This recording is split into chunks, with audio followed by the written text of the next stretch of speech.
What's up, guys? It is Rick Ginn, and you are in 2023. Thank God we can stop talking about it and actually do something about it. So I love planning for the future, but it's here.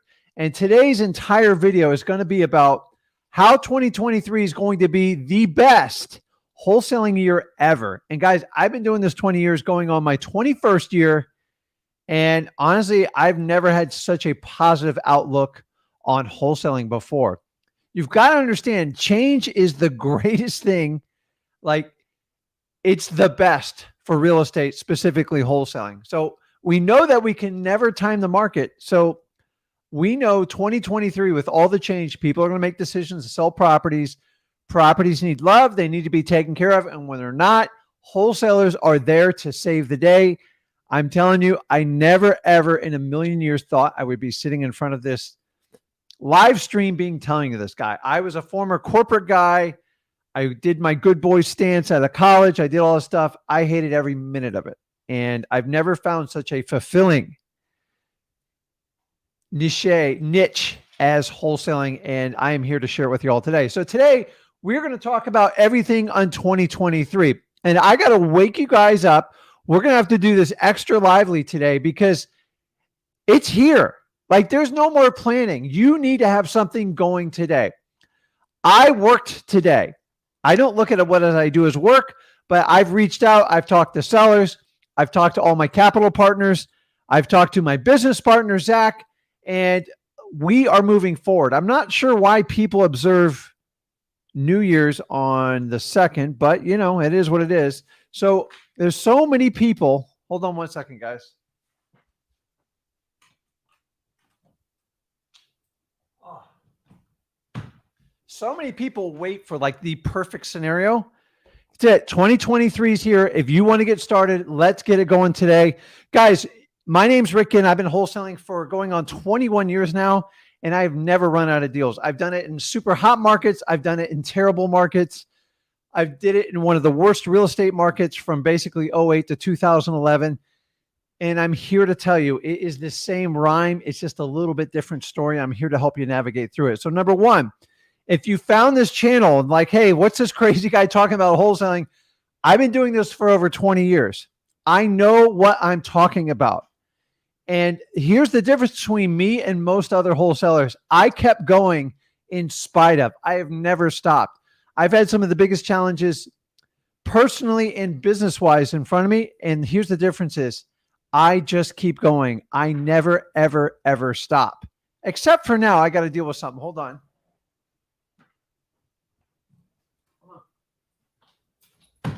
Oh. Okay, the show's got to keep going on. So we're going to talk about how to make 2023 the best. If you have not started your plan or something, you better roll your sleeves up and get it started tonight, because I'm not playing and you shouldn't be playing. The difference between people that are successful in wholesaling, are the ones who actually do this business. And the reality is there's a lot of people that love to talk.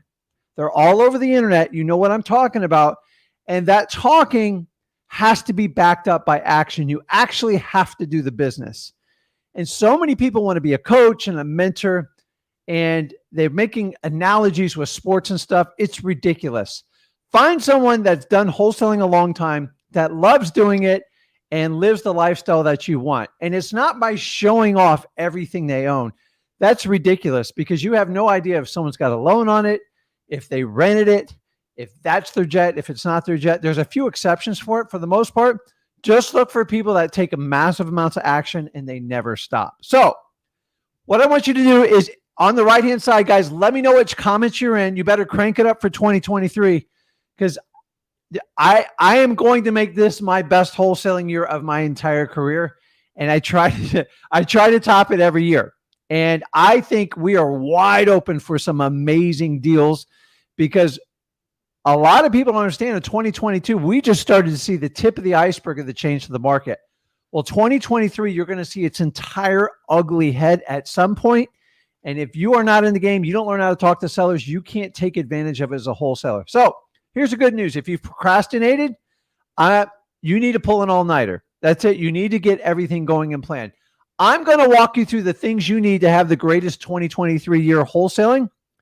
And I speak from wisdom and experience. I am not just making this crap up as I go. If somebody sat me down when I was in my 30s and said, Rick, this is what you need to do, God only knows where I'd be right now. I'm not complaining where I'm at, but I made a lot of mistakes along the way. Because in wholesaling, once you figure out how to make money, the second part is you got to learn how to keep the money. And you can't operate like everybody else around you. Otherwise, you're going to wind up in their same position. So make sure you guys give your introduction. And then what I'll do is after our little learning session on wholesaling in 2023 is join on the live. I take them in order I get them. And I kind of stay on here until I have questions. If not, we just kind of move on. So I didn't, it's crazy because I've been wholesaling so long. You want to hear like a little bit of secret? I don't really notice the difference between the holidays and a regular work weekday. And I know that sounds embarrassing. It's kind of embarrassing, but number one, I value my family time more than anything else. So I've recently lost a loved one and it hurts like hell, but it reminds me of how much little time we actually have on this earth. And wholesaling has always given me the ultimate gift of freedom to spend it with my family. Now, over these last 2 weeks between the start of Christmas and New Year's, I kind of worked. Like I'm planning on the goals I want to hit, the amount of commercial properties I want to buy. And then Zach runs our single family home flipping business. And then I have other businesses I run. I got a portfolio of rentals and they all take planning. And especially you're going to learn is you got to do tax time, which is always fun. But as you strategize, here's the one constant. Either you guys are going to plan your life for you. And if you don't make plans, I promise you, the market, your family, your friends, everyone will make plans for you. You have to make a choice which one you want to do. Guys, for the longest amount of time, I let life dictate where I went and it got me nowhere. And I'm here to tell you at 33, I had a wake-up call and it's been a 20-year bliss ride. You don't need to make millions and millions, if not billions of dollars in real estate to be happy. You just need to be financially free and you need to have freedom of your time. If you have those two things, it's a blast. If you want to up it up and really buy a lot of assets and have fun, knock yourself out. It is endless in what you can do. So that being said, use the comment section to connect with people, make a commitment, guys, reach out to people and let them know. If you're an introvert and you don't like talking to people, make it a habit to introducing yourself to at least 5 new people a day, period. Now, I'm not talking about walking on the street in a pitch black night. I'm talking during your regular business hours. You need to make the changes. So we are talking about 2023 today. And this is actually, I love doing this time of year because it's a time of reset, a time of refocus. Rule number 1, stop making ridiculous New Year's resolutions. Most people make such pie in the sky resolutions that they're so vague. You don't even know when you're going to obtain them. You just say, I'm going to lose weight in 2023. The quality of questions you ask yourself are going to be a direct indicator of the success you get. If you just say, I'm just going to lose weight, it's ridiculous. If you just say, hey, I'm just going to start wholesaling and you don't have some sort of definitive plan, it's just like every other New Year's resolution. You will be done by mid-February and you'll be trying to figure out how to do this over. So stop playing in that game. No more resolutions. You have to run a business, not a hobby. And I'm going to teach you how to do it today. So this actually is not going to take long. So I really want to talk to you guys in 2023 and I'm going to have like a new narrative. So since we're on my channel, I'm going to tell you what we want to talk about today, meaning I want to talk about solutions in your wholesaling business. So many times on Flip with Rick, we just don't have enough time to talk to everybody because 30, 40 people are always in line for the one-on-ones. So I want to see somebody out there today to click that one-on-one. It is in the top comment in the comment section. Click that. I made it super simple. And I don't even care if you've never done a deal. If you're just thinking about doing wholesaling, let's talk. Number 1, I'm trying to see the people that are actually going to take action. So I just talking's not going to get you anywhere. God knows I talk enough, But I'm here to tell you, if you don't back talking with action, it is a waste of breath and it'll actually embarrass you. So guys, jump on the lives. It's your start. If you're having problems getting started, why not start right now? It's January 2nd. We've already lost 2 days. I want to get ahead of the curve for you and help you guys out as much as possible. So I'm going to give you a real shocking statement that's going to flash across your screen, and I want you to have it sink in. 2023 is here, guys. It is absolutely here. What are you waiting for?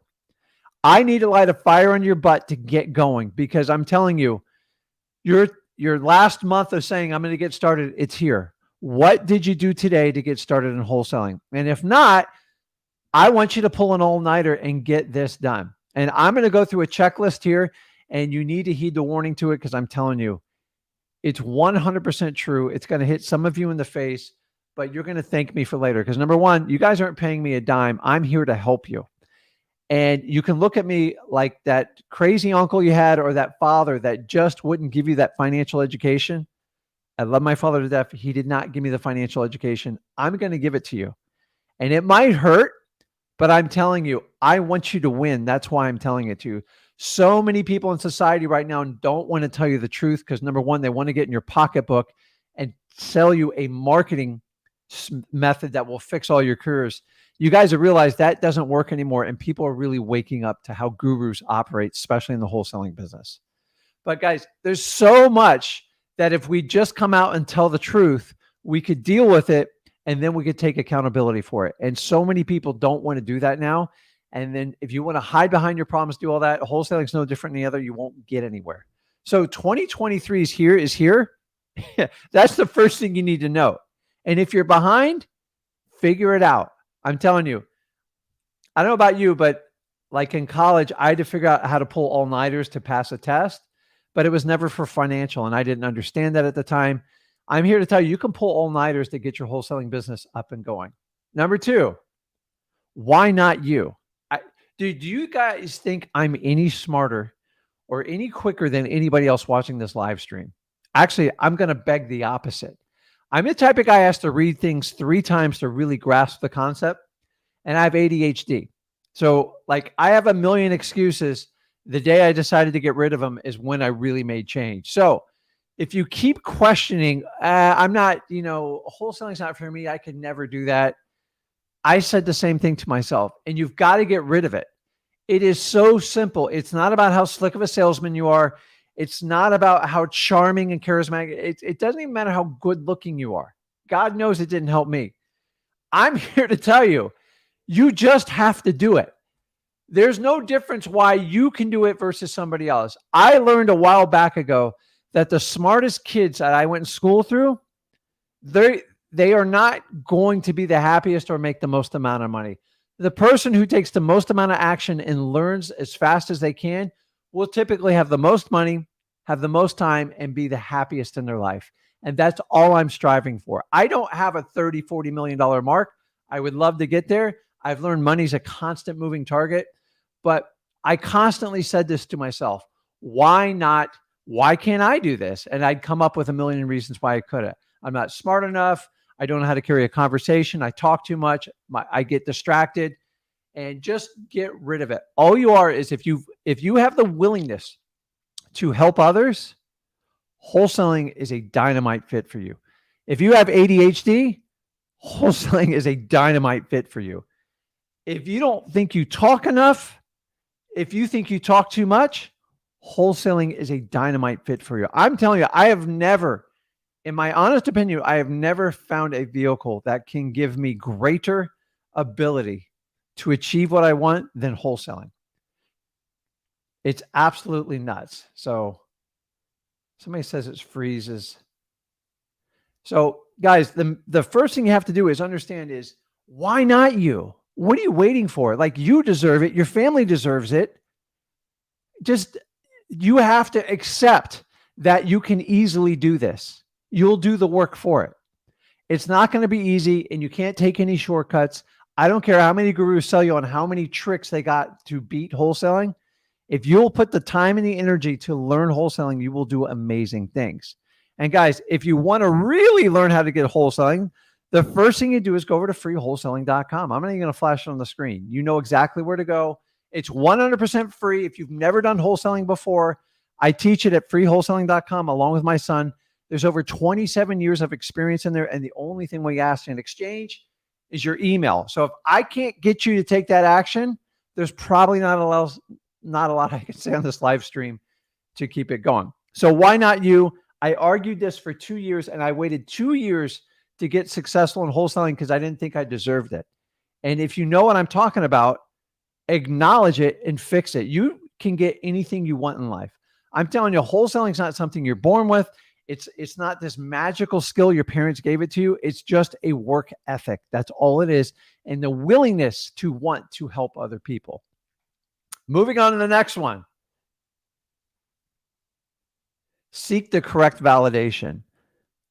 I suffered horribly from this when I first started wholesaling. Is when I say seek the correct validation is you want validation from your motivated sellers, from your title companies, and from the deals. Maybe a business partner if you have one.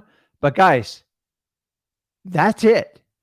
So many of you are seeking the wrong validation. I'm just going to throw this out there. As I said, sometimes I tell you things, it's not popular. So mom, dad, siblings, spouses, if you're beating up your loved one because they're trying wholesaling and you think it's scary and they're just going to get hurt and they're going to fail at it, that's not the validation you need. Actually, it's going to destroy you. So number one, stop depending on it. I'm not going to tell you how to run your relationships. If you are currently in a position where you've decided it's not going to work and you love everything wholesaling represents and you feel it's a good fit for you, you have to just go for it. There's no like half doing wholesaling. I did wholesaling while I was working 70, 80 hours a week for the first 8 months. Why? I was so sick of the place I was in, living kind of paycheck to paycheck, being buried with a mortgage, could barely afford my kids at the time. I just said, I can't do any worse than I'm doing right now. I could always go back and get a sales job. So once I decided, and by the way, my family, they beat me up. There's no other word. My friends were even worse to me. And it went on for a long time. The only people that ever really supported me when I did this was my wife. And she believed in me and she did it. I said, I owe it to her. So failure wasn't an option for me. And here's the other validation that I seeked. You ready?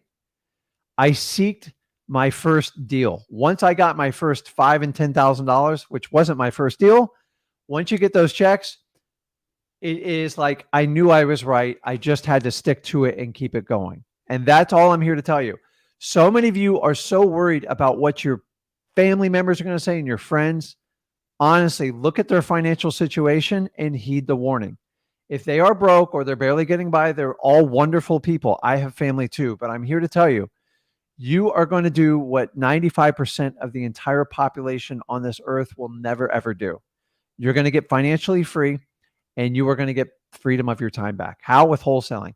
If you want to run out of money, tie up all your time, go work 9 to 5 per day, you are trading a salary to give up all your hopes for just a little bit of safety. And I'm here to tell you, it's harder now than ever, in my opinion, to go to a 9 to 5 job. Now, I don't have a problem with a 9 to 5 job. Guys, I did it 12 years. I'm not a hypocrite. I just decided at the end of it, it was a nightmare. And I was tired of trading my hours for time, my time for money. And I made that shift. Where I struggled with is I kept listening to my family and the friends. And this just takes a while. After a while, I only take financial advice from people that are in a better position from me. And to be honest with you, I have to look long and hard for it because I've worked on myself for a long time to get to this position. I want you guys to understand that. Most people are trying to protect you from wholesaling because you're scaring the crap out of them. And honestly, a lot of times they have to look in their rearview mirror to see like, well, am I happy with what I'm doing? And why is Rick doing this? Is that something actually better? And once you understand that, it's okay. It doesn't mean you love him any less. You just have to decide, I don't want to be like you financially. And if they want to correct it, let them do it on their own. Here's the other little hint with wholesaling. Don't try to take people along with you that don't want to do it.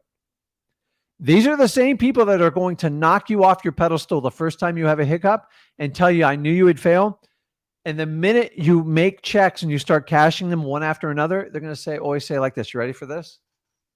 Unfortunately, it just took 5 years for anyone to say to me, Rick, I always knew you could do it. You're amazing. I actually had a school teacher tell me that on a social media thing. And I'm like, you're the same person who told me I would fail miserably at getting a job because of my ADHD. And we laugh about it now because he was correct. I failed at getting a job. I hated getting a job. I provided for my family, but I'm here to tell you, I hated every minute of it. And I commend everybody who has to do it. But if you have choices or you want to make a choice and change it, you only get one life, guys. Make a decision what you want to do if you want to help people out. I'm just telling you, stop seeking validation of people that have no buy-in for you. They do it from a place of love mostly, and you're scaring them because you're not doing what the crowd does. So you're better off being a lion than a sheep. It's just the bottom line. So I promise you, I see in your comments here, it's probably the biggest thing that holds everybody back on this stuff. And I mean, it took me forever to understand, like, why am I going to follow advice from someone who's struggling just as bad as I was at the time? Why? Because misery loves company. There's just no other word. So it's truth. It's hard. And sometimes you have to have hard conversations. My suggestion to you, outside of your spouse, if you're living with your parents, you've got to respect them and have a talk. But honestly, when you're young, in my opinion, there's no better time than to take the action of being a wholesaler. Why? Because you don't have rent, you don't have mortgage, you're not married, you don't have kids, hopefully you don't have a dog or a cat. And think about like what you could do with that. It's freeing.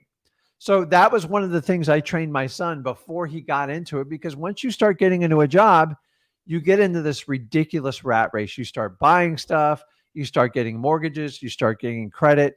And before you know it, you are stuck. And you're like, how did I get this way? So if you're young right now, don't get caught in the typical 9-to-5 cycle. It's a trap. It's there basically to enslave you. So you always have to work, and you get a little bit of time off and you get some freedom, and then you get to enjoy all the recreational stuff that will pretty much destroy you. And I'm here to tell you, you can write your own book. You can do whatever you want. I waited till I was 33 to write it.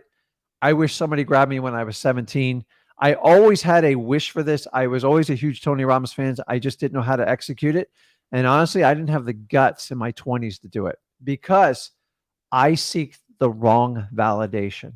So if you can just get this part of this live and understanding everything you're doing with wholesaling in 2023, seek the right validation. Look for successful people that you want to emulate. And by the way, I look at everything holistically, meaning if someone's running an incredible real estate business and I want to get to know them a little bit more, I want to know maybe a little bit about their family.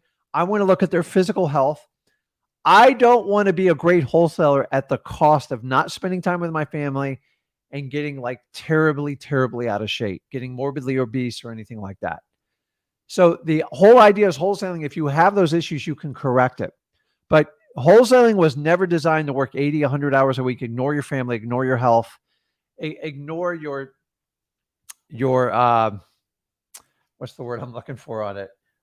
Your spiritual being. It's actually the opposite. Wholesaling is the only thing I know that allows me to wake up every morning and meditate. Any other job, I was lucky to grab a cup of coffee and get out the door by then. So guys, validation's everything. It probably took me about a good 5 years when I got into wholesaling to understand I don't need other people's permission, and I don't care. I operate differently. I pay cash for a lot of stuff. I don't run up credit cards. I only use debt as a leveraging tool in business. I don't buy assets that constantly depreciate. Well, they wind up being a liability. So you know what I'm saying with it. So let's keep moving here. All right, here's a big one for me. Now I'm just warming up, okay? Stop saying what you'll do. Would you please stop it? I'm okay. We're going to get into the actions you need to take. But when people make general blanket statements and they never ever, like there's no meat or substance to it, I just tune you out. Like I have got a really good ear. When people go, I'm going to make 2023 the best wholesaling year of my life, and I'm just going to cold call till I turn blue. You're going to get killed. You can't, like, it's okay to have a pump up statement. Did you ever notice that on social media, more people say what they're going to do than what they actually do? Which leads me to my next thing. Stop saying what you'll do and start doing it. Let me give you a prime example.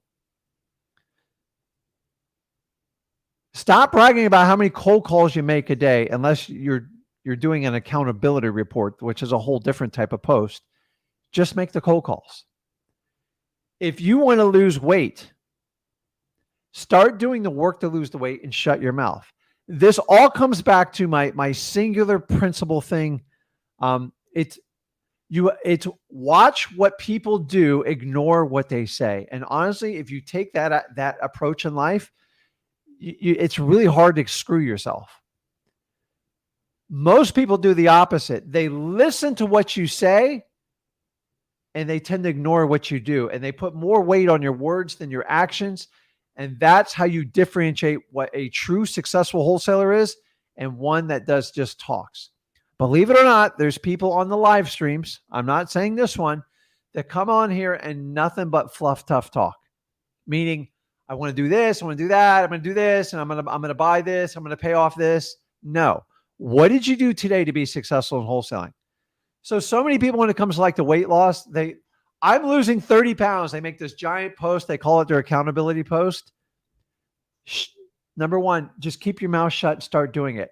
I'd rather you post a video or a picture of you doing push-ups, you doing jump ropes, bench press, whatever it is, and get it going. And if that keeps you pumped, that's fine. But stop telling me what you're going to do 6 months down the road, because number one, you don't have the track record. And number two, are you really going to do it? And some people go, well, I put myself out there, I make myself accountable. If you can't make yourself accountable, the internet's not going to do it for you. Stop saying what you'll do and start doing it. It is a basic concept, but it is brutal in our market. And it just drives me nuts. Stop. Like, just do it. I give you more credit. I love when people go, listen, I just ripped through it. I made 200 cold calls today. Stop telling me you're going to make 10,000 cold calls in the first month or something like that. I rather see what you're doing as opposed to what you're saying. Okay. So in 2023, you got two choices. I would love to see in someone's comment what you think your two choices. They are general, but you have two choices in 2023 when it comes to wholesaling. Honestly, this goes to anything in life. And if you understand this, you'll figure it out. Because once you know this, then you can never look at it the same. I'm going to put it up there because I don't see a lot of people posting it. Number one, we've already talked about it. What can you do? You can take action. These are the people that are going to physically do the tasks that need to connect with motivated sellers. I'm going to make 200 cold calls today. I'm going to do 30 driving for dollars. I'm going to go out and collect 300 driving for dollars addresses.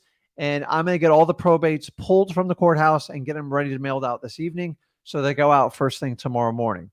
That's action plan day one. Woo, I love people like that. That's what moves you forward. That's what pushes the needle in wholesaling. This pie in the sky, going to seminars and what we call kind of pep rallies and learning the theory, there ain't no action plan there. The action plan is pull out your credit card. I'm going to make you feel good for about 6 to 8 hours. And then you're going to go back home. I'm going to disappear. Your credit card's gone. And you're just going to have to keep doing this over and over again. You guys can keep subscribing to that theory. You know it doesn't work. That's why it's such a big business with a 95% failure ratio. So you have to take action. You can either take action. This next one's going to hurt. I'm just going to tell you up front. It hurts because it's true. Or you can make excuses. You're going to do one of the two. Let me repeat this. You have two choices in 2023. You're either going to be a take action type of person. I'm going to get this done no matter what. Your conviction's high. Or the minute you have an obstacle, you're going to start shedding tears and tell me how tough your life is. And you don't understand where I came from. My mom doesn't like what I'm doing. My dad says I need to get a regular job. And my cousins say I need to go to college. And you know what? I'm really an introvert and I can't really reach out and talk to people. So there's no way I can do it. The minute you start hearing excuses, they are like your own permission slip to fail. I'm not going to give you a permission slip to fail. You give me an excuse, I'm either going to get off with you or I'm going to tell you to check it and tell me what you're going to do to make this thing work. So when you talk to people and you hear people make excuses, family's always going to make them. So don't worry about that. So listen, you're born with your family. You don't pick them. So we still have to love them. But with your friends and stuff, here's the reality. When you go on a wholesaling journey, boy, this was a rude wake-up call for me. Ready for this? You're going to lose a lot of your friends. And it's the truth. It's not bad. You know why? Because a lot of your friends are there for the wrong reason. They're looking for buddies to drink with you through the weekend or just commiserate on how broke or how tough life is. And we could never be like these millionaires because they're probably just stealing from people. Once you start to get successful, I'm just telling you, they all question you. They all ask you for money. And those friendships, either you have a solid foundation. Honestly, if you can count 5 solid friends on your hand, you've done something amazing in life. It's just the truth. Most people are really fake. I hate it. Unfortunately, I've gotten all the way to 2023 to go, listen, I accept it. I don't want a million friends. I have a lot of connections and acquaintances, but like people I do business with, they have to do what they say or I cut them instantly. And an excuse is not something me and Zach ever work on. So I hear a lot of excuses on the live and we just try to coach you guys through it to understanding it. You're just giving yourself a permission slip to fail. That's all it is. An excuse does not fix anything. I'm not your boss. You don't work for me. You haven't paid me a dime. I'm just going to tell you the truth the way it is. So you're either going to take action or you're going to make excuses. You have to decide today, in the second day of 2023, which camp you want to be a part of. I'm not keeping score, but I promise you, if you're going to come along the wholesaling ride with me, you have to be in this camp. The other camp, it's full. I'm telling you, they can't take any more. It's ridiculous. And here's the last secret with those two. You can't do both. You cannot take a massive ton of action and make excuses at the same time. Because not that I'm the best algebra or calculus person you ever want to meet, according to my teachers, is one's a positive and one's a negative, and they're going to offset each other. So whatever you do positively with taking massive action, if you're just going to cry with your excuse, you're going to get killed. Here's a true story. I can't tell you how many times I've spent a lot of money on a direct mail campaign and it failed. Not only did it fail, I didn't even get a phone call. I once spent over $10,000 on one campaign and it failed. I picked the wrong market. I picked the wrong list. It was terrible. I had a choice. Either I could sit there and make excuses or I could take corrective action and move forward. And let me let you know, not all my marketing campaigns are successful. I have the same struggles as most of you have that are posting up here in the comments.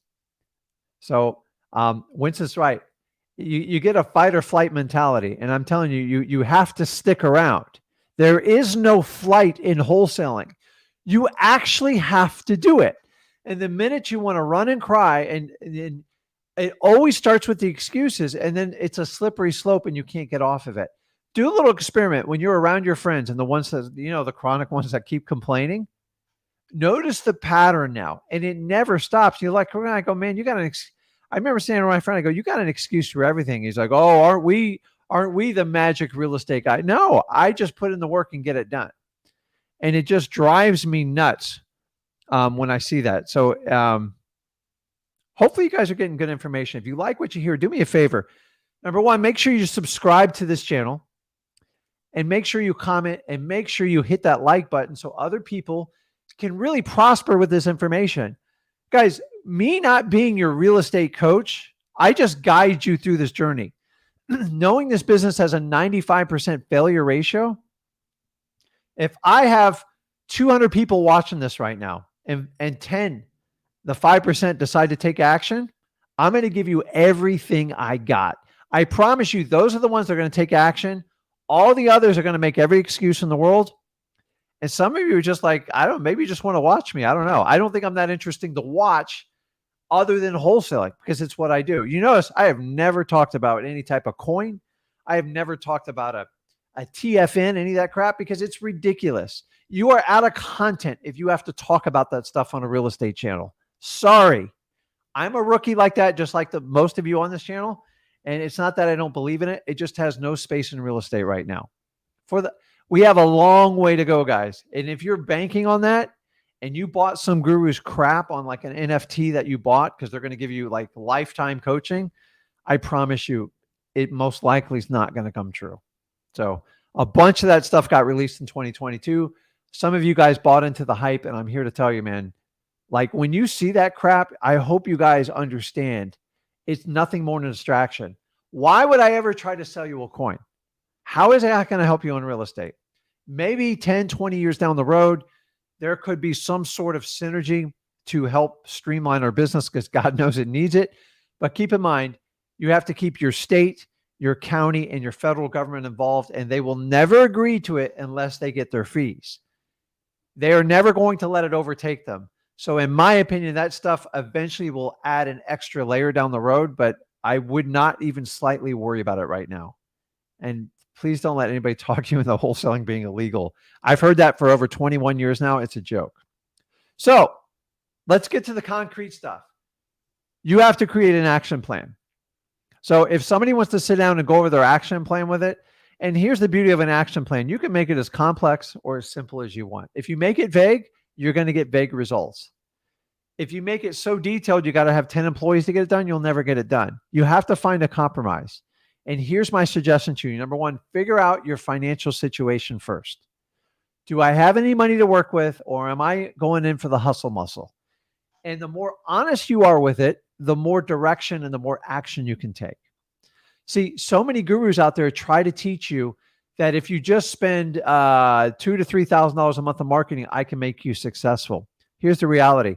You can make yourself successful without any of that crap, because I've already showed you how to make money with no money. So imagine if you take that skill in wholesaling and actually then you have some money, you roll back in some of your profits in your marketing, you'll be unstoppable. But the gurus, why not? You would make my job so much simpler if I just tell you, spend $3,000 a month on direct mail. You're going to get leads. All you got to do is close one and you're going to look like a hero, right? That's what every guru tells you. That's just the truth. The reality is if you don't have the money, you need to understand that once, and you're going to have to use the tactics we teach. If you want to, the easiest way to get an action plan, guys, honestly, where am I going to put it here? Where did I put it? Just go over to freewholesaling.com. First and foremost, go there. We'll teach you how to put a basic action plan to get started. And the really cool part is we teach you, do not wait till you go through every module to get started in real estate. So it's all in sequential order. We are the only people in the wholesaling space that gives you 100% access to our course for free in exchange for an email. That's my disclosure. And I don't stop anyone from downloading it. In fact, I know how to filter IP addresses, so I know every guru that's downloaded my course. And guys, thank you.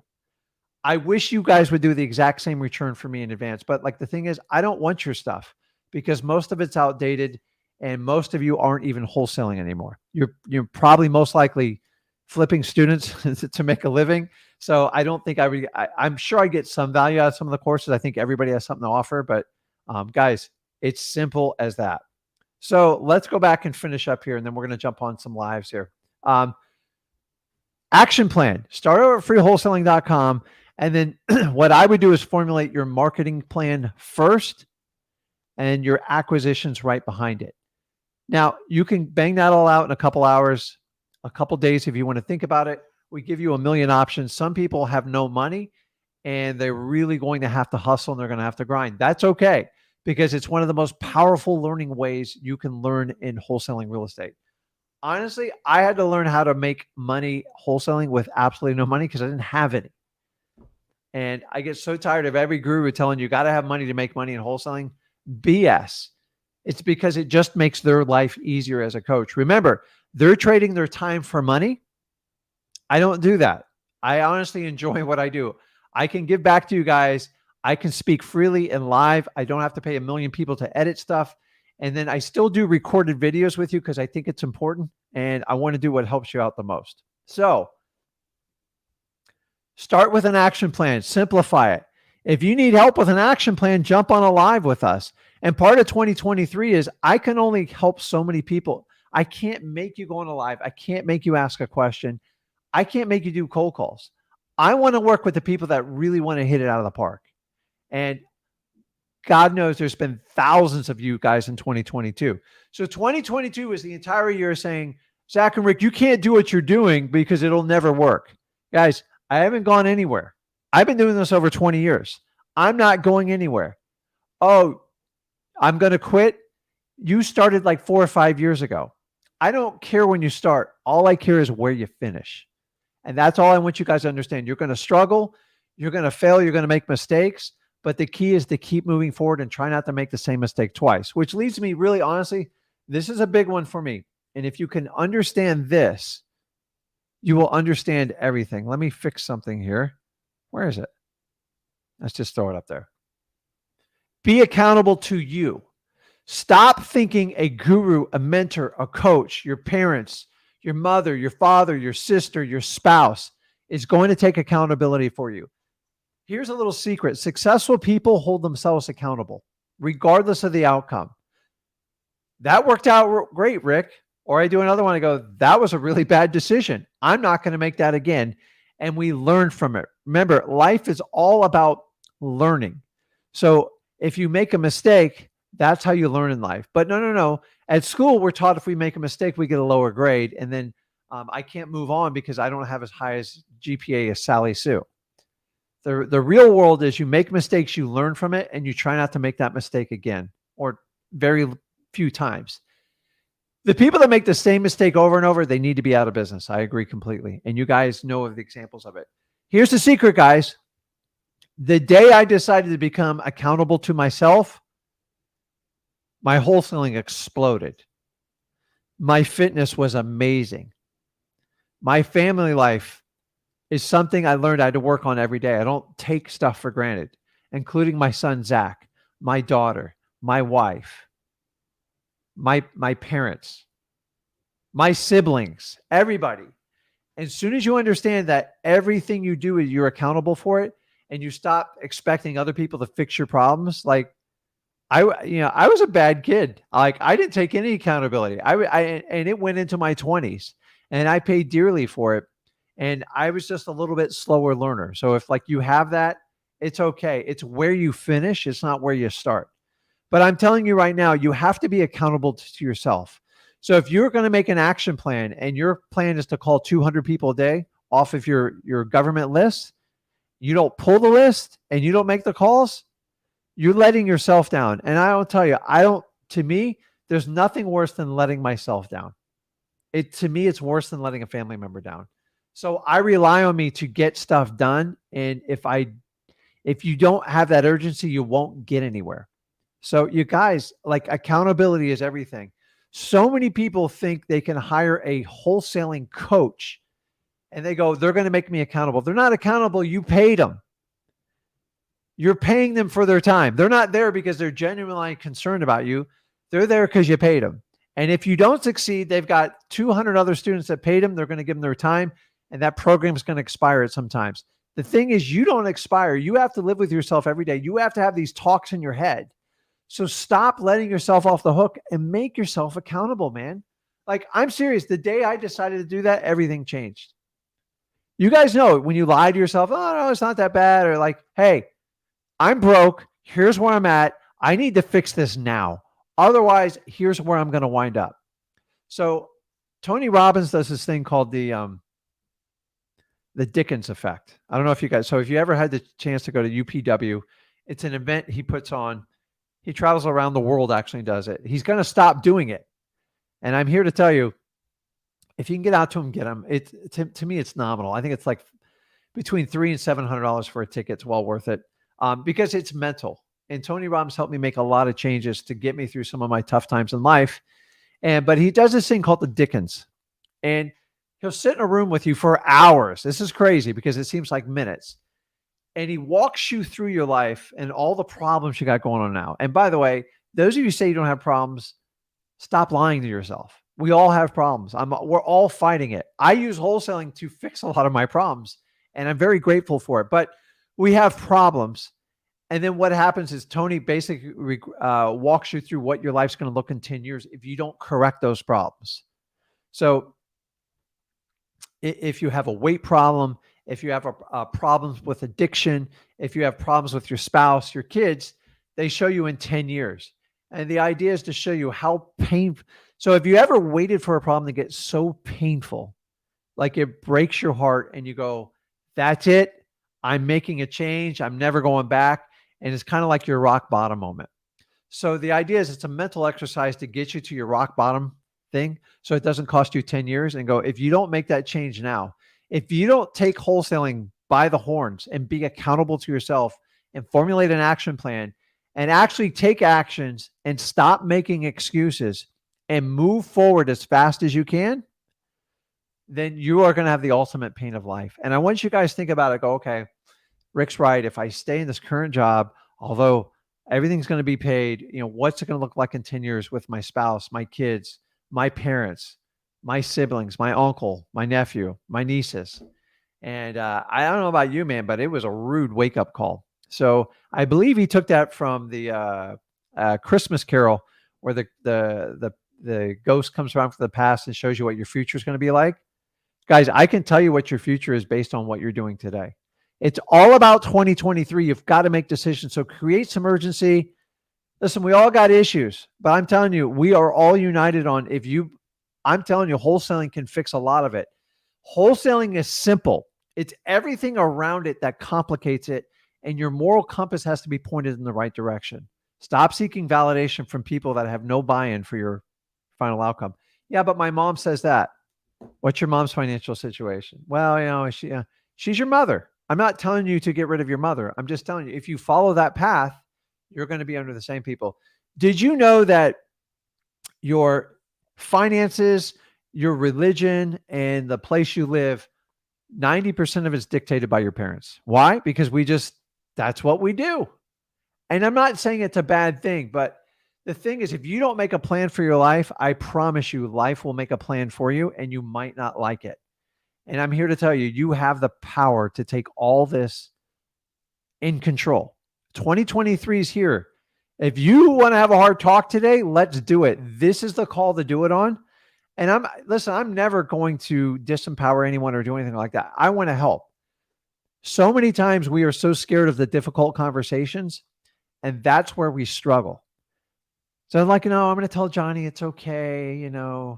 It's okay. He doesn't hustle and doing, that. No, you say, hey, Johnny, listen, you're not giving me 100%. What is the deal? And see if there's an issue and then refocus on them. So you guys said early, fight or flight, man. When it comes to wholesaling, there is no flight. It is fight, fight, fight. And you've got to learn to have the stomach, the will to fight. And you need to fight for yourself. You got to fight for your family. You got to fight for your financial future. That's why I love wholesaling. Are you going to have obstacles? Oh, yeah. So unless you go into 2023 and you prepare this and you start having quality conversations with yourself and start looking in the mirror and go, okay, I gotta start working on this. The really cool thing is, it only takes like a month or two to get things rolling, man. That's it. One deal. You are one deal away from completely changing the entire trajectory of your life. I did 2 deals last year that had a six-figure deals, and they were single-family homes. These are on top of the commercial and everything else I do. I'm just telling you guys, you never know. You got to have as many conversations with people as you can, because 2023 is going to be the land of opportunity. So if you guys are ready to jump on one-on-ones, Sergio, I appreciate it. I'm looking at all the comments here. Let me go back up to the top, pick through this. So if you guys want to get on the live, it is the top comment on there under Rick Ginn. Just click that link and get in line. You don't have to do it with video. I'm okay with that. What's up, Michelle? Happy New Year. By the way, Happy New Year to everybody out there. 2023, you got to make it your year, man. Stop letting other people dictate it. And here's a little secret too. Well, I'm going to keep watching wholesaling, but I'm not going to close the door, but I'm not going to do anything. That's called the art of no decision. And it's probably the worst decision you can ever make. Either get in or get out. Honestly, if wholesaling is not for you, I'm okay with that. Go find something else that ignites you and excites you. Life's too short to do something you're going to hate. So and I love everybody on these lives. The reason we do the Rick Ginn channel, because I can get a little bit more personal with you. I don't go this deep on the flip with Rick, because every pain you guys have in these comments, I've lived through every one of them. I've had tears shedding down my eyes. I've had hard conversations with my family. And I'm just telling you, man, like life is so short. There's no other word for it. Like we're blinking by. Guys, this time's going by right now. I want to help out as many people as possible. So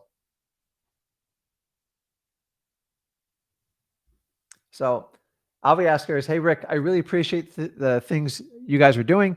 How would you deal with the stress when you know you don't have an income, but you know one day it's going to be worth it? The thing is, you just have to focus on the actions that's going to get you to your end result. It's hard. Our society is so bad right now on teaching people on how delayed gratification works. Our entire society is built around what? Instant gratification. Don't believe me? Fire up this bad boy. By you scrolling through feeds, don't get me wrong, I do it too. We're opening up our dopamine centers and we're getting a rush every time we do it. And the problem is it becomes addictive and you need it more and more. Don't believe me? Go stand in any waiting spot at a bus stop, at a rest stop, at the break lounge at your work. Everybody is on their phone. To me, like, I don't, like our family, we don't look at our phones at the dinner table because who's more important in front of me than like my family in front of me? But we're always looking for like that next rush and it's getting out of control. Wholesaling the same way. People want an instant contract. The problem is you got to put the work into to get there. People just don't call you up and go, listen, come take my house. Or you're not going to come home tonight and there's going to be a duplex sitting in your driveway. You actually have to do the work. So it's just like if you want to get strong or you want to like lose some weight and get more physically fit, you're going to have to get more active and you're going to have to monitor what you eat. So in wholesaling, it's no different. You're going to have to get more active and you're going to have to monitor all the things you do every day to get in contact with motivated sellers. And you're going to have to go through a gap. There's no way around it. So many times when I hire people, I remember when I started wholesaling, I was trying to hire like partners and JV partners. And I was looking for people to help me cold call. This is long before Zach, and help me knock on doors. And I said, listen, I'll give you, I was offering a third of the profit at the time. Like I was desperate. And you know what happened after 3 or 4 days every time? Rick, I need a paycheck. We haven't earned any money. I know, but I'm knocking on doors. I need a paycheck this Friday. And it just never stops. So either you have the mentality to be financially free or you're enslaved to that financial paycheck for the rest of your life. And unfortunately, over 90% of society is that way. And I cannot fix that thinking. So, Alvi, what you have to do is you have to think from an owner's mentality and think about your future. Because all employees do is they're focused on the paycheck. 9 times out of 10, when I hire someone, and I do a lot of the final interviews because I don't have a large company and I want to make sure I have someone that believes in our culture, is the minute they start asking about a paycheck, I am like, before they can tell me what they can offer to our company, it just drives me nuts. If somebody ever asks for an advance for money, you're done. Like you have to provide value in the job place to get compensated for it. Or you can be an equity partner, but you got to ride through the pain. And that's your yin and yang. And by the way, I was a devout employee on the payroll addiction for 12 years. And I had to sit down and prepare my wife, my entire family of daddy ain't getting a paycheck this Friday. So we're going to have to suck it up. So I learned early, not early, but in my mid 30s, that instant gratification is a trap. And if you understand it's a trap, you're better off delaying it. Now, don't get me wrong. You got to put food on the table. You got to pay your rent and you got to have your utilities on. If you got to go do a job to do that, do that. You can still wholesaling. Guys, you got 24 hours in a day. But there is delayed gratification, and we're in a society where delayed gratification is like the boogeyman. And I'm here to tell you, the sooner you understand delayed gratification, the more you're going to get out of life. The better you learn how to eat and get more physical, the better you're going to look and the better you're going to feel. Financially, it's the exact same thing. How do I know this? How do you feel good? Just go to Amazon.com, right? I buy whatever I want. It's here like in a day or two. It's ridiculous. Amazon's so successful because they figured out how to hardwire into your instant gratification and dominate the market at the same time. And here's what people don't know. It took Amazon like 12 to 14 years to even be a household name. They didn't do it overnight. So do you think Jeff Bezos did some delayed gratification? He never even started out with the end goal of selling all products. He was selling books. It was an online bookstore. How Barnes and Noble is still in business is beyond me. So, okay, let me jump on here. Let's see. Okay. Amanda, you there? Hey, can you hear me? Yeah, let me turn this up here. How you doing? You are you working today or are you enjoying your day off? Well, I have the flu, so in between going to the bathroom, I've been making cold calls. That sucks. I actually It's just been a got beautiful day. yeah, I got that nagging cough for like 2 weeks afterwards. I've got the whole stomach thing going and the fever, but it is what it is. It's just the worst, man. And it spreads like wildfire. Like Yes. you say you got the flu like around my family, like that's the quickest way to clear a room. I'm like, Well, like I had cancer when I was younger twice. So if somebody's sick within 50 feet of me, like I'm done. Like I'm done for. That's over, so. I hate it, dude. Let me tell you what. You can confirm this. Are men or women worse when they're sick? Oh, I don't feel like I should Yeah, comment. men are the worst. Like my They wife are. is I'm not gonna lie to you. because They're such I don't babies. know. I think it just because I'm like bigger, I fall down harder, but I'm like, and my daughter's in the medical field. She's getting her doctorate right now. Oh, bless her. Yeah, but she's just constantly like, Dad, you got to do this or that. And so, like, during this whole rash of events that I'm not going to rehash over the last few years, if you weren't getting poked or having a thermometer stuck in you somewhere or your head scanned, I was just like, I can't take this anymore. So it's like, I but, feel that so hard today. it's like, I can't. And I hate throwing up like really bad. So, Oh, me too. I'm like a huge teeth person. I'm like huge on my teeth. So it's like if I get sick, I'm like, oh my gosh, where's my toothbrush? Where's my toothpaste? I'm gonna rot all my enamel away. It's never gonna come back. oh my God. I don't know. It always takes me a while to get like that. I got sick. Like December, I was sick like half the time. I hate it's not. And the worst part is I'd rather be all out sick than have like a half-ass sickness. It's like, Oh, so how I about lost it? my voice. I'm like, oh, how am I going to do these live streams? So Zach picked up a lot of them for me. And then I had just this terrible, terrible cough. And Oh, so and that's the worst because then once you start, like you can't stop it. It just keeps yeah, going. it's like, it's like a windmill. My wife goes, she goes, I'm trying to sleep. I'm like, do you Sorry. think I enjoy coughing? Anyways, I don't want to talk about sickness anymore because now I'm getting a tickle in my throat. So what's going on? How's your New Year starting out? Other than Other medically? than that, I think it's going and it's going well. Obviously other than the fact of what's going on with health wise, but that's okay because that'll blow over eventually. Hopefully I've got like 7 days left of this, I hope. Yeah. Well, My condolences, by the way. I heard what you said earlier, so I'm very sorry.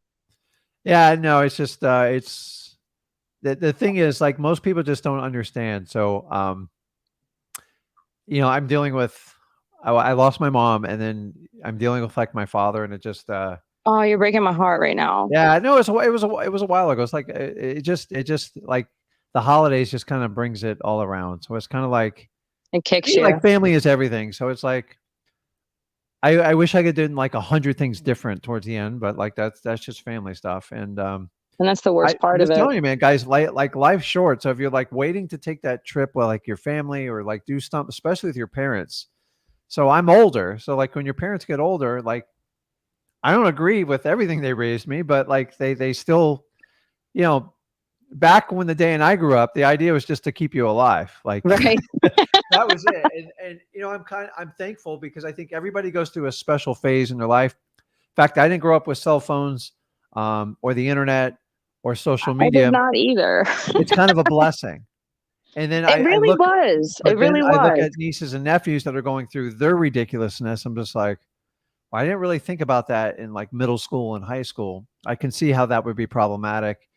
And actually, I feel for young ladies more than anything. I think boys sometimes we're kind of dumb when we're growing up. We want to like play with toys and get in the dirt.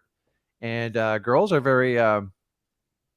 they're very vulnerable. I think they're more dependent on what people validate them for. They really And are. And, so I've it's been through sad this because with my they own care kids. way too much what other people think. And it's the saddest part because they let others define who they are.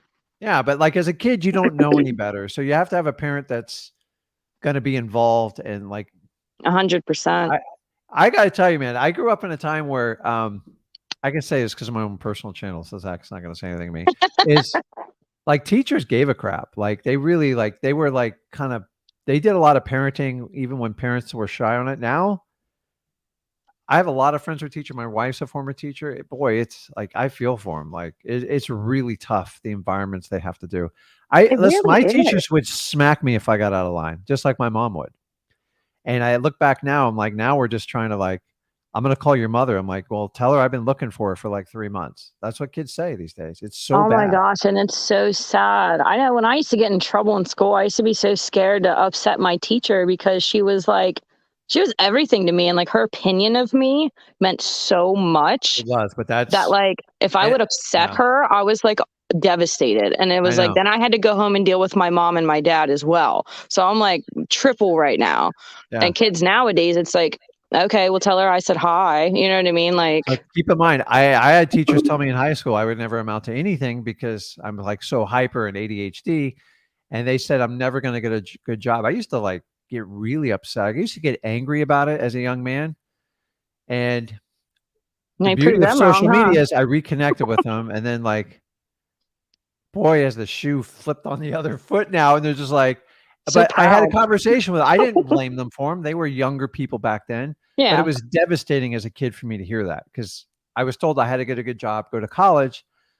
And then the teacher even said, Rick, I was right. I'm like, don't you start again. He goes, you were never destined for a job. I could tell you could do so much more. I'm like, well, you didn't say that when I was 17, 16. And I didn't take it as that. And I look back now, the statement was never true when they told me then. He goes, you're never going to get a good job. I didn't get a good job. I got a terrible job. You And got a that life. job led to my journey to find wholesaling. And if I didn't take that bad job, I might have been complacent and just gave up on all my dreams and collected a salary. So I believe everything happens for a reason.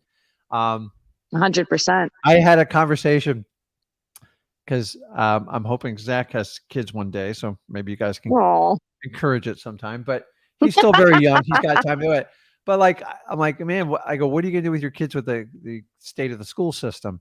I still believe the public school system teaches you some hard knocks of school, but oh my God, the education, I'll even tell you, I think it's just horrible. Oh, I agree. I mean, why are we teaching some of these subjects that are just, I have yet, other than the basic concept of algebra, understand why I spent 4 years studying this. Didn't teach me how to balance a checkbook. Didn't teach me how to close on a house. Didn't teach me about cash flow. Didn't teach me a damn thing about business. And then when I went to college, I got a finance degree because I wanted to learn about money. Right. All I did was learn on how to do corporate spreadsheets and how to analyze, which was somewhat helpful. I'm not going to lie about that. But the most valuable class I ever got out of all schooling, ready for this? Speech.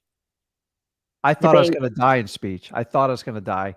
I never did debate, and I regret that. And then number 2 was accounting in college. Yep.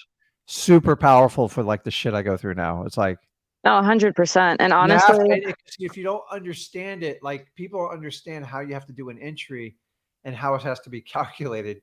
And so if not, somebody has to teach you, and it's going to cost you a lot of money if you don't learn it. So I suggest everybody to take 1101 accounting. You don't even have to take it in college. You just need to learn. You need how to do P&Ls, balance sheets, everything, so you can understand what you can do. You're never going to understand So I use the CPA to help me understand the tax code and use it to my advantage. But like, you got to understand when you buy something, if it's going to go on as an asset or liability. And honestly, if someone just taught the mechanics in school of what an asset and liability was, all I did was buy liabilities my entire freaking life. And most people do because they don't understand the difference. It's like even with cars, that's not an asset, that's a liability. Correct. And so it's like everything I look at right now, I run through a basic like balance sheet. And then I have to sit down. I even explain it to my wife when we have something that we're doing together. And nobody did this when I was young. It would have been a game changer for me. I'm just like, I just thought, oh, you buy a boat. Yeah. And you pay on the boat for the next 8 years. And like the boat's worth nothing when you go to sell it. And like, I thought that because was, you have the maintenance and the fact that it drops drastically. by the way, you guys you buy it. You think you buy your own personal house as an investment? No, it's not an investment. Here's the key. It's not. Guys, I think I've owned like 15 homes personally, like just personal, because I can buy whatever I want. But add up every dime you spend on that damn house, from the potpourri to those plugins to all the paint, all the upgrades, and think of all the time and energy, and you're not going to come out as far ahead as you think you are. Like there's much easier ways to make money. And I'm here to tell you, I'm okay with buying something. If it works, keep it and move up. But most people buy a house, they keep it like 20 years and they're like, that's my investment. I'm just like, but that's what I was taught. And but in 20 years, your house is a wholesale house. So like when I got really good, when I got really good at wholesaling, well, I paid off my house multiple times, but I bought a really like big house. And then within 1 year of wholesaling, I paid off the entire mortgage. And my wife's like, holy crap, this thing's real. I'm like, I told you, like this mortgage thing's like, now I'm not saying you don't get a mortgage. Having the ability to pay off your mortgage is a life-changing event. And it shouldn't happen when you're 90 years old. Definitely not. It's like, it's a breath of fresh air, but it's also a self-accomplishment because it's like, this is mine. It is. And it's just like, I'm just like, and guys, I did it when I had like a $95,000 house. It took me a while. And then, I bought $800,000-$900,000 houses. I'm like, I asked the bank to refinance. They wouldn't do it. I go, screw it. I'll just pay it off. And like, no, you won't. I'm like, I will. Now I wound up selling the house. Like I'm just here to tell you, I'm like, any of you guys follow Grant Cardone, you will not get rich by banking the money in your house. It just doesn't, you're never, there's so much better ways. You'd be better off renting and taking that capital and honestly investing in an asset or a business. Like, absolutely. So if it's a bonus and it works for you, there is always a cost of living. And I believe while you have young kids, they should have a stable home. But the reality is, if you're with your kids and you're helping them out with all the crap that's going on in life, that's what they need. I would never, I used to kind of make fun of like homeschooling, and now I think it's brilliant. Like it's not for everybody. And I don't know I could ever done it with my kids at the time, but I had my kids get their 2-year college degree while they were in high school. Like it's free. I'm like, who gives a crap? Yeah. Like why not? I got them further ahead than, I taught them how to apply for scholarships and stuff. And so if you guys plan correctly, you can use the system for your advantage. If you sit back, I'm going to get off this because I do this on my channel. You ever notice? So I've already had teenagers gone through and got their degrees and everything. And me and Zach had long conversations about if he should get a degree or not. And I said, if you treat it like high school and just get through it as fast as you can. So he banged it out in like a year and a half. Yeah. At the toughest school in our state, University of Florida. And going forward is understanding is you guys have a choice. Like so many parents, like, the biggest proudest moment, my son got accepted to this state university and my son's going there. The kids don't even know why they're going to school other than their parents are paying for it. I told my kids straight up, I am paying for your school. Well, Dad, you can afford it. I go, I'm not paying for it. Do whatever you want. You go to community college, do whatever you want. I'm just here to tell you. So Zach, I knew he'd probably always do business. Yeah. And I had to make my declaration with Zach more than anyone. But what did he do? He went to the hardest school to get into almost in the country. Like you have to have a 1400 SAT to even be considered. And not only that, he got a full academic ride. So I'm just like, and then whatever shortcomings he applied for scholarships. I told him how he did it mostly. And my daughter did. They applied for like 22 scholarships. They got more than half of them they applied for. And here's the funny part is, you guys, if you have kids, you're looking at scholarship stuff, You got to see how this game's played. So if my daughter or son gets a $10,000 scholarship, they just shoot it in your bank account. Yep. Like guys, like now you still get a 1099 on it, but I'm just telling you, I told my kids straight up, I'm not paying for your college. And if more parents would start do it, this is such a ridiculous scam you got going in college. If you do college right, you can get 2 years done in high school, and then you could easily go to a local program, or you could do it online. And by the time you get that degree, do the employers go, did you get that online or did you go in person? And don't buy into that BS that college are the greatest years of your life. If you think that way, you're going to have a very painful life, because if that was your best time when you were broke, hungover, and acting like an idiot, it's like you have so much more to go. Like, don't get me wrong. I had a good time in college for all the wrong reasons. I made some lifelong friends there, and I'm okay with that part of it. But I'm just telling you, I didn't understand why I went to college. I was just told to. And so honestly, so I now, don't either. yeah, now everyone's like, my kid's going to this school. I'm like, I think college is more for the parents than the kids. A very controversial statement, but it's true. If you're going to school for business, you better wake up. These colleges are so far behind what's going on in the business world today. They really are. And that's the Honestly, sad part. it's so bad. The people that work best in my business are the ones that actually just taking tons of action. And I'm not talking about just wholesaling. I'm talking about people that help out with video production, with helping out all our paperwork, all our organization, bookkeepers, all that. I look for people to just do it. Exactly. Fresh out of college, I'm horrified of them, man. Like, you might as well be an intern. You're better off taking 2 years going working for a company free and learning everything they can, because they're going to give you everything you can if you work for them for free or like a basic salary. I can't tell you how many people I have shown how to just do a P&L sheet, and they're mind blown because they've, one, never had to do it, or two, were taught how to do it, but they weren't doing it properly. So a lot of their loss was in their profit, and a lot of profit was in their loss. And I'm just like, you guys, what are you? That's not how that is. No, just listen, sit down. Let me show you this. So guys, this, my Excel sheet. This all goes into, like, there's people that do stuff and there's people who talk about it. And it's okay if you don't understand something. You just got to you got to dive in and do it. Jump in it and do it. So I had a perfect thing the other day. I got one of these wireless printers all over our office. And sometimes, like, when we leave for a few days or like the power goes out, they just don't connect. Yeah, they unsync and you got to resync them and stuff. Yeah, so we all dread it. Like, the printer's not working. And everybody blows it off. And then they eventually go, Rick, can't you fix it? I go, why do I have to be the guy to fix the wireless printer? I like the old school ones where you plug into like a Cat 5 cable and everybody gets it. And you know what I did? Like, I stopped making excuses. I took 10 minutes. I watched the video, and somebody walked me through on YouTube, of all shockers, and showed me step by step. I was just missing one button. One button was had 10 people on lockdown. But I fell into like, yeah, you do it. Like, let me figure out how to do it. And that's what you have to do sometimes. You just got to dive in and do it. And the guys in 2023, I'm here to tell you, if you just dive in and do it, stop looking for this magic button. Or, Rick, it's so much easier because you're in this market. Dude, come to South Florida, man. I watch more people get spit up and chewed out here.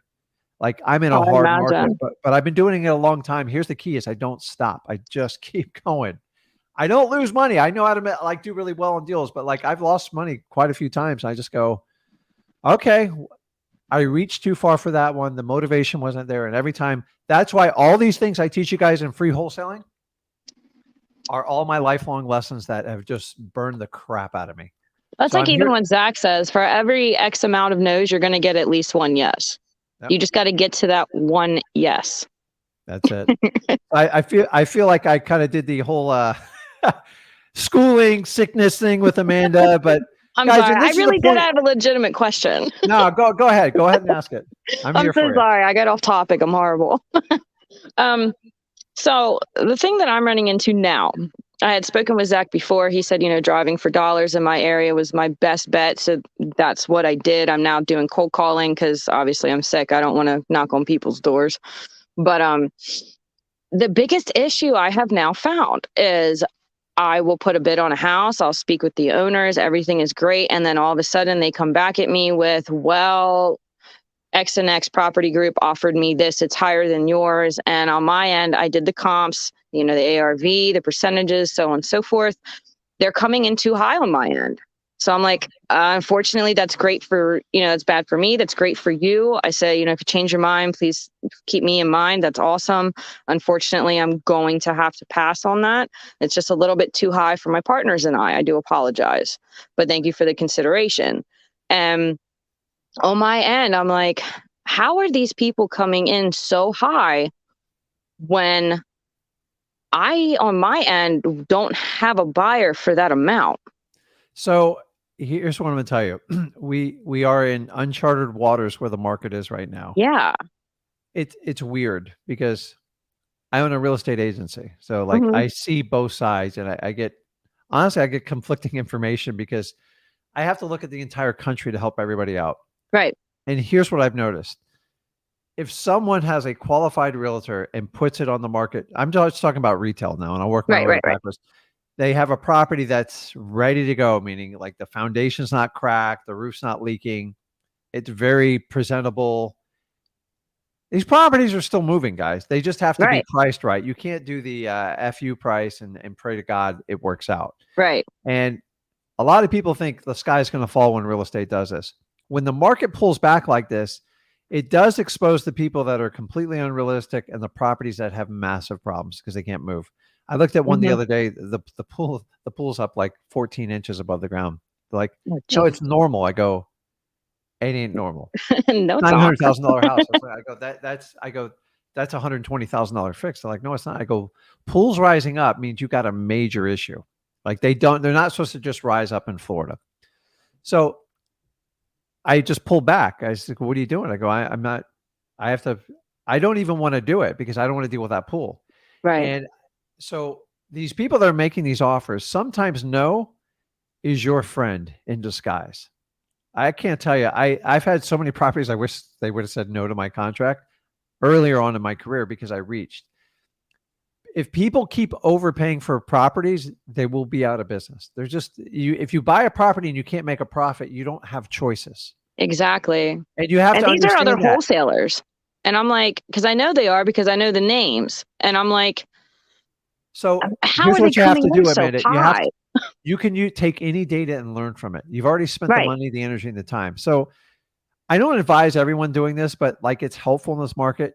Just take a separate spreadsheet, even to write that address down and just tickle it up every 30 days, see what's going on with it.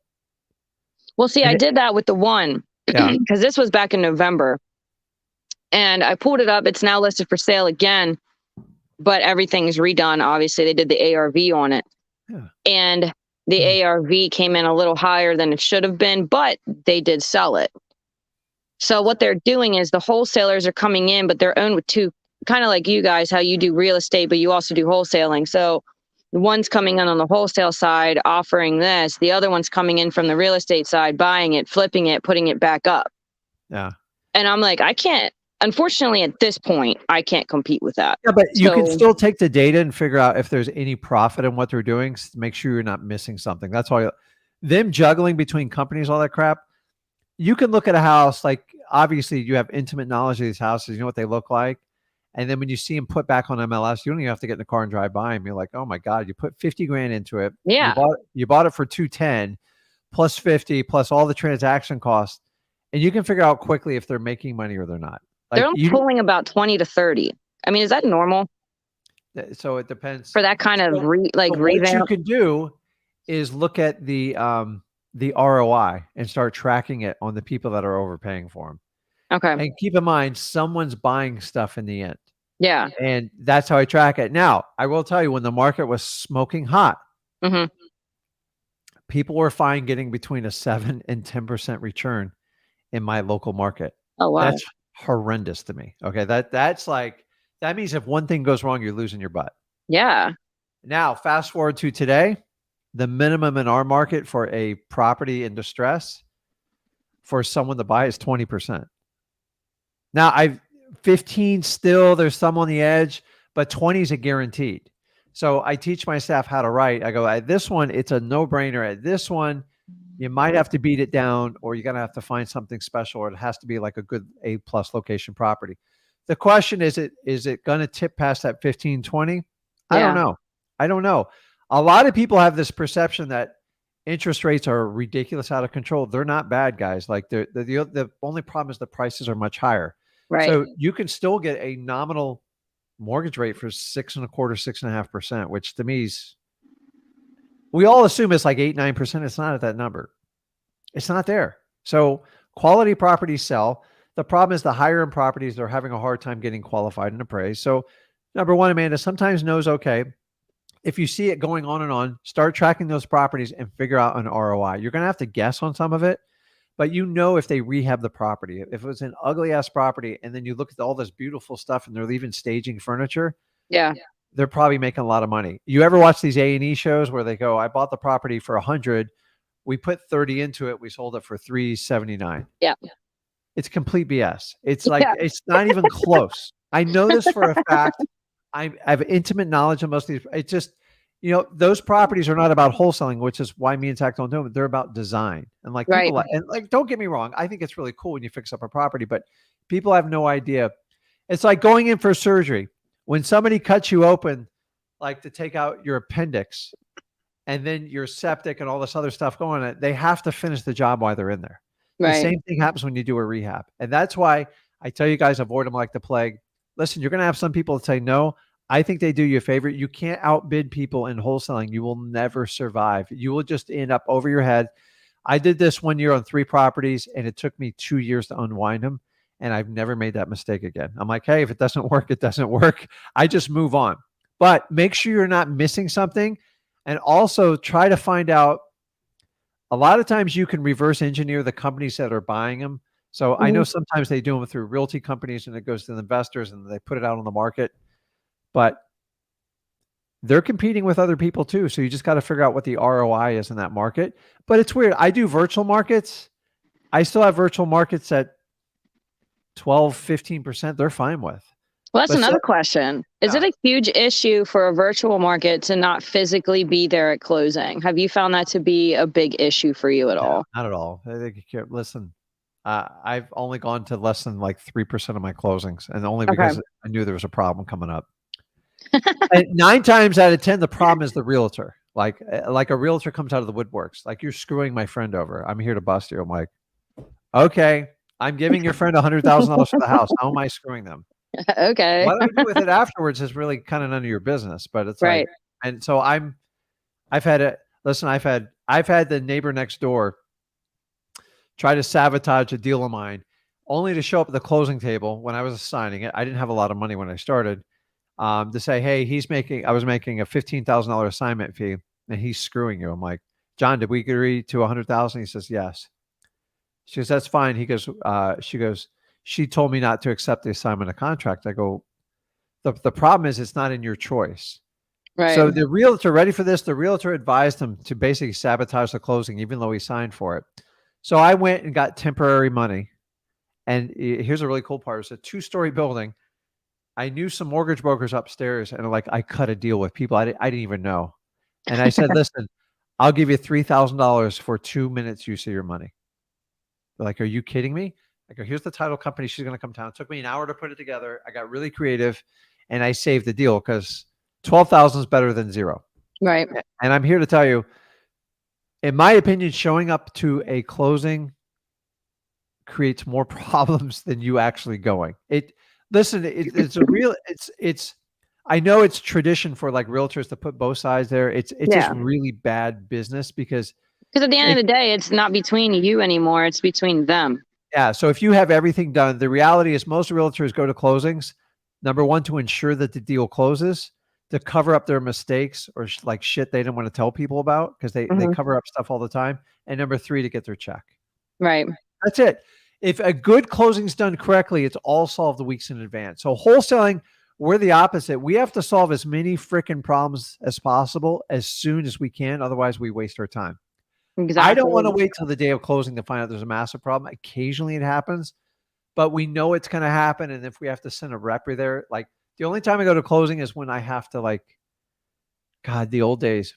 I used to give people rides in my car, and I had some nasty people in my car. And I wouldn't do it anymore, but like garbage bags, putting down, like, so today, guys, if Oh, you got to bring someone there, just pay for an Uber, like, or just tell them to do it and try to reimburse them. You don't want to be associated because like there's ever an garbage accident or something bags. like that. But honestly, most sellers prefer everything's done and super convenient for them. So like a seller, they'll say, listen, you can you can show up between 10 and 2 o'clock. And that way you go, listen, I'm going to make it super convenient for you. So I don't have to sit there and wait for you. Just show up between 10 and 2 and the title company will have everything ready for you. 99% of the time, they are super happy with that equation. Okay. Super happy because it's convenient. Other than that, you just sit there and they always ask you for something when you're there. Like, do you have the garage door remote? Or like, we went by and the pump wasn't working. And so Oh, that's I told another question. yeah. I'm So so I told, sorry. That's a weird. I know it's going to sound weird, but so obviously realtors, they're going to, give a gift. Have you ever done that with your seller and your buyer? Kind of like a thank you for working with me type thing, or is that too much? it gets a little cheesy in wholesale. I'm not gonna lie Is to you because it's it? like it's just because realtors like it's a listen. Trust me, I have a lot of realtors that work in I don't manage that company. I just fund the company, and it I don't know. You start like if you had a difficult closing, you need to help them out with something like. But like typically me, if like I'm helping out a seller, it's just I've already done it in the price. That's it. You got to move on because it's just because when you start giving like bottles of wine and stuff like that, like So like you gift could, baskets are a no. That's too much. it's not. You don't like. How can I say you just like you help them out with the transaction, and that's where your ultimate like giving and love comes from. It can't come from a freaking gift basket. A seller rather have 500 or 1,000 more than you go get a $50 gift basket. It's just the end of the story. I rather negotiate with them on the numbers. If you want to do something afterwards, fine, but like it's not going to change. And the thing is, they're not going to. Realtors, why are they giving gifts other than being nice? What's the ultimate goal? I presume just because they got a sale and they're excited. They're looking for future referrals. We don't get a lot of Oh. referrals in our business. So for Oh, I that was reason thinking just to alone, be nice. so one of the nice ways to do it, I've always said it to you.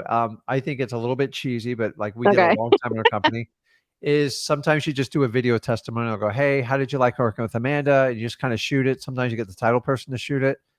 Number one, you can use it as a credibility piece. And number two, if your seller ever comes back and says, you screwed me and robbed me, I'm like, that's funny. You shot a video and told me I'm the greatest person on the face of the earth. And it's like a protection piece. But I wouldn't bother with gifts. It's a slippery slope. It's like, Okay. because you can't be like it's never made the difference with it. So if occasionally if I had to pay for someone's moving van, most of the gifts we're giving are way ahead of time, and you better Okay. calculate your risk. So I've paid for like moving vans. I've given people like $500 for a U-Haul truck, but either Oh. I'll give them a credit towards it or I'll work it in the deposit some way. Understanding I'm a little bit at risk when I do that, but Okay. we are not realtors, so do not try to mimic anything a realtor does because it's typically going to blow up in your face. So don't be too nice. No, actually, it's be nice. It's to solve every problem you can before you get to that closing table. I've spent more time in title companies. You could run a reality show in these bigger title companies.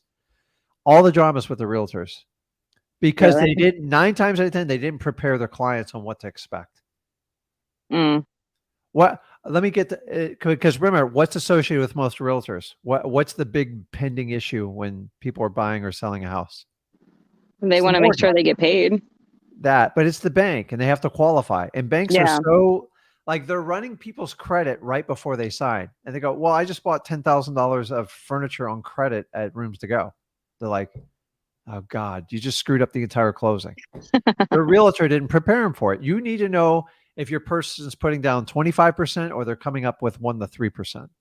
And the 1 to 3%, he goes, don't touch one damn thing in your checking account without clearing it with me. That's what you have to do. I watch it all the time. Oh, is it a problem?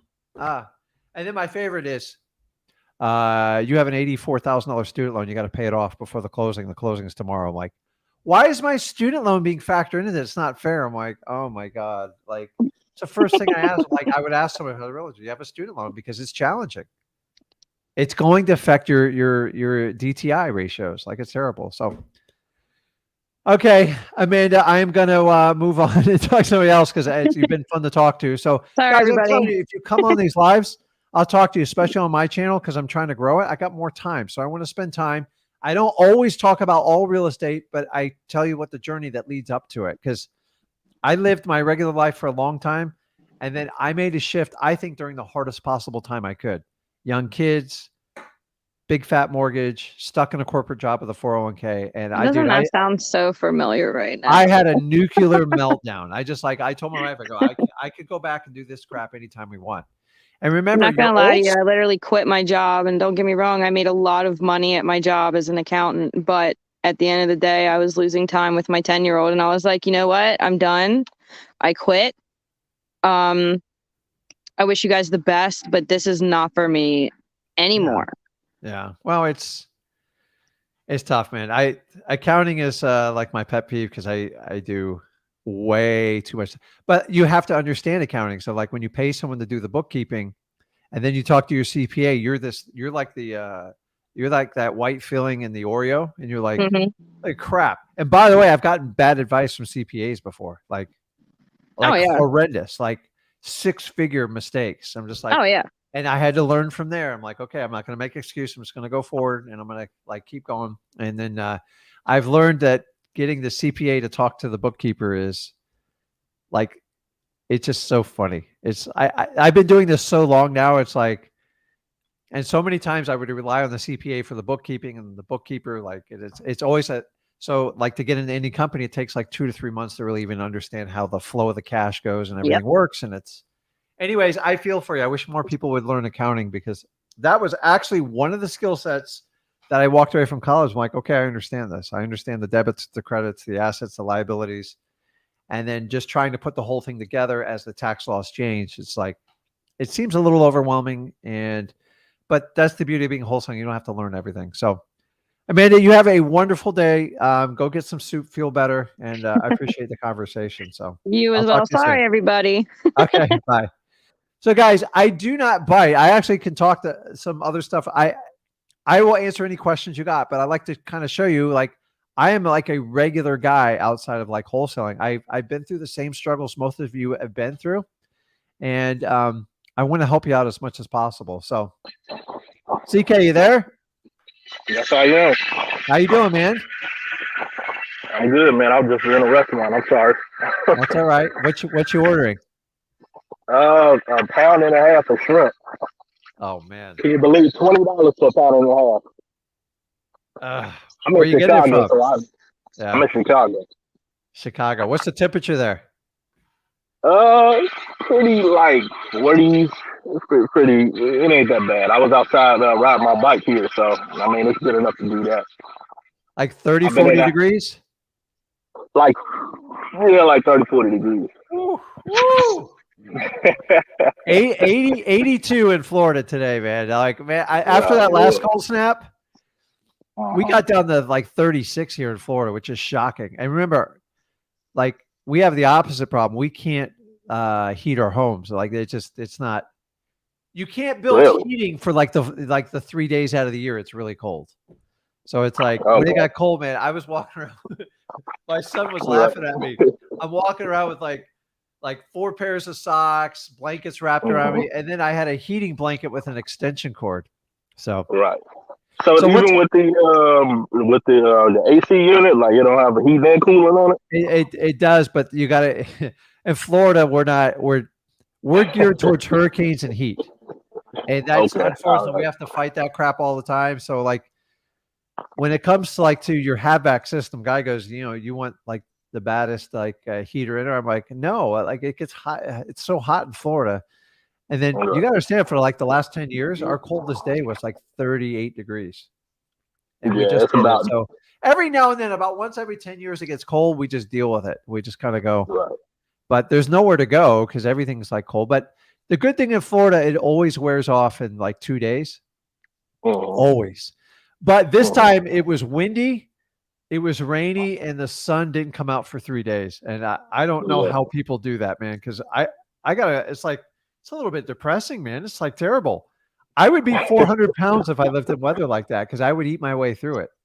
But I mean, like, if anything, I'm scared of where you live at, like hurricanes and stuff like that, because my family is in Louisiana, and it's like, nah, when I hear like hurricanes and they're like outside, that scares the life out of here's me. how I look at hurricanes. It's just it's a remodeling budget, like especially if you're on the water or near the water. There's just I got water all around me, so I'm just luckily I own more than one home, so it's not that big of a deal. But for the first 30 years of my life, the amount of houses I had to board up, and then in 2004 or 5, we got hit with 4 devastating hurricanes in Florida. I own 26 properties, and that's when I decided I am sticking to wholesaling. I am not a landlord. So, what's going on, man? What can I help you out with? Yeah, we can talk about the weather all day, but I know. Let's talk about something positive, man. Well, I actually got 2 questions. One question is about a competent property that I attempting to get under contract because it was the holiday, everything was closed. Yeah. And the second question is about probate, like a piece of land. So shoot. I guess I want to know if I got the right comps for this property. I don't know if I can just say the address to you or maybe type it in. Don't say the address. And like I'm kind of gotten into like really the last part of the year and this year is I'm telling you, most of you guys are spending way too much energy on comps. Like I fell in this trap horribly. So what's your challenge with the comp? Is it hard to find other comps for that area or that like the likeness of that property? I guess because I'm not as confident in my ability as confident. So I'm kind of like nervous because it's like I didn't have other deals under contract and then it fell through because I went too high or I talked to an investor. They would say, that's too much for me. And I kind of get discouraged. It's part of the learning curve. So I've always told you, if you spend more than 10 minutes on comps, you're usually overthinking it or trying to force something that's not going to work. Right. So I seen you live when you were doing that, and I was like, I get it, but I'm just like, Rick, it just sucks. But like, I'm just telling you, I've been doing this 20 years. You got to understand, like a realtor's job is to spend hours, if not days, getting the perfect comp. Like, because that is their job. Like, and I get it. We're the opposite. Like, we just like our comps are worst case scenario. Like, okay, this is roughly the value. I got to get it below that. And the problem is you have to focus on people's motivation first. Yeah, this dude got even going to work with you because he got huge motivation for sure. Okay, so because if I'm working with 10 people, probably only 1 or 2 are even going to pass the mustard. And so if you did 10 full comps, you could spend 20, 30 hours doing it. And I'm here to tell you guys, unless you want to go get your realtor license and do all that crap, it's painful. So the idea is you have high motivation. You're either, do you have a contract or you're still waiting to write it? I was going through, I got it off of MLS. I was looking through it. It like popped up in my notification. I was just like, let me see what I got. I got a deal here because the situation is just an investor who just basically ran out of money. So he's just trying to get rid of them. They did some repairs and all of that. Like most of it is practically done. The realtor is telling me 300 for a comp, and I'm like, absolutely not. I'm thinking conservative 250. I think maybe it can go up to like 280 if you get lucky. Yeah.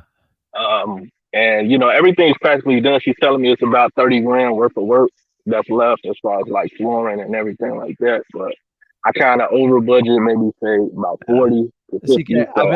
So I'm not the hugest fan of MLS stuff. I'm okay with it. I know it works. But I think by this summer, it's going to be a much better strategy, hopefully, because there's going to be more inventory and price drops. But you got a lot of red flags you're already spitting out to me. So I'm going to give you simple advice here. Get it for a good price or don't, because this investor already ran out of money. Why? Because he overpaid for it. Absolutely. And he doesn't know how to do a rehab, most likely. And now you get realtor, and you know how this works. They're always going to give you pie in the sky numbers, and you got to come back with the real numbers. So one of the old techniques I used to use when I used to really struggle with, like I had a comp, like sometimes just a wild child. Now this is before, you had Zillow, Truly, all the other crap.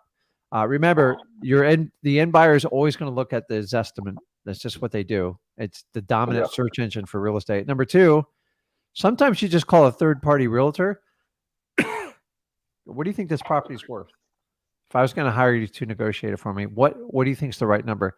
let them work their little brains in their head. Like I'm not telling you to ask people to work for free, but sometimes you can save yourself a lot of brain power by doing that because you get an unbiased third opinion, and you just got to help them out when they need something. But I'm here to tell you, I wouldn't be opposed to doing that. That way, I think it's red flags all over it. But that's my personal opinion. Because I don't like MLS. I hear somebody ran out of money and pie in the sky numbers. It's like, how are you going to sign it? How are you going to fund it? How are you going to get?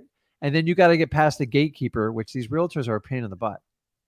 Absolutely, I know. Now, it doesn't mean you can't work with a realtor. I'm just telling you, you're in a softening market where someone's already failed on this. You don't want to be the second guy that fails with it. And so unless you have a built-in buyer and you already know what they'll pay for it, I don't know what your strategy on this deal is. Okay, understood. Because I haven't signed it yet. Because the work day starts back tomorrow. So I've been teaching you guys a strategy. Sometimes just being patient and disciplined will pay off very well for you. Because what if that property's sitting around in 2 months and no one bites? Now you might have some motivation to like get rid of this thing. But it makes no sense. If they're only 30 grand from the finish line, why wouldn't they just finish it?